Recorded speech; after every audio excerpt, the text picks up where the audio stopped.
குமரி கண்டம் கிமு 2,00,000 வருடங்களுக்கு முந்தைய தமிழர்கள் வாழ்ந்த கண்டமாகும். மடகாஸ்கர் தென்னிந்தியா, ஆஸ்திரேலியா, மேருமலை, இலங்கை வரை படர்ந்திருந்தது. மடகாஸ்கரிலிருந்து ஆஸ்திரேலியா வரையிலான தொலைவு கிட்டத்தட்ட 4200 மைல்களாகும். குமரிக்கண்டம் என்பது முற்காலத்தில் இலக்கியங்களில் கற்பனையாக கூறப்படும் கண்டமாக இருந்தது.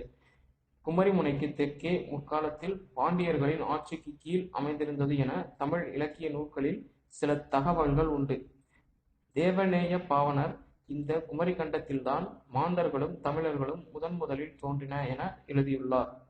ஆதி மனிதன் தோன்றிய குமரிக்கண்டம் கடற்கோளால், அதாவது சுனாமி போன்ற ஆழிப்பேரலைகளால் அழிவுக்குட்பட்டது என்பது அறிவியல் முறைப்படி நிறுவப்படாத ஒரு கருத்தாகவே இருந்தது. குமரிக்கண்டம் பற்றி பண்டைய தமிழ் இலக்கிய நூல்களில் கிடைக்கப்பெறும் தகவல்கள்: சிலப்பதிகாரம்: பருளியாற்றுடன் பன்மலை அடுக்கத்து குமரி கோடுங் கொடுங்கடல் கொள்ள வடதிசை கங்கையும் இமயமும் கொண்டு தென்திசை ஆண்ட தென்னவன் வழி.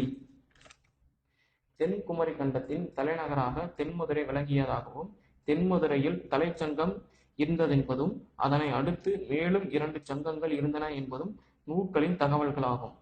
இராமாயணத்தில் இடைச்சங்கம்: இடைச்சங்கத்தின் தலைநகரம் கபடாபுரம் என அடையாளங்கள் இராமாயணத்தில் தென்படுகின்றன.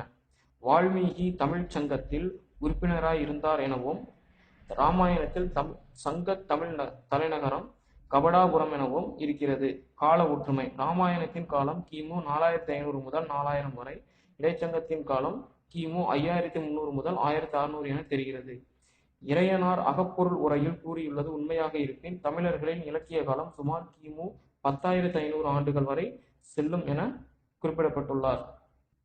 மேலும் கடற்கோளால் குமரிக்கண்டம் அழிவுற்றதென நூற்தகவல்கள் இருக்கின்றன. இதேபோல் 4 கடற்கோள்கள் நிகழ்ந்ததாகவும் கிடைக்கப்பெற்ற நூல்களின் மூலம் உறுதியாக கூறப்பட முடியாத அளவிற்கு குமரிக்கண்டம் வெறும் கற்பனை கண்டமா என்பது பலருடைய கருத்து.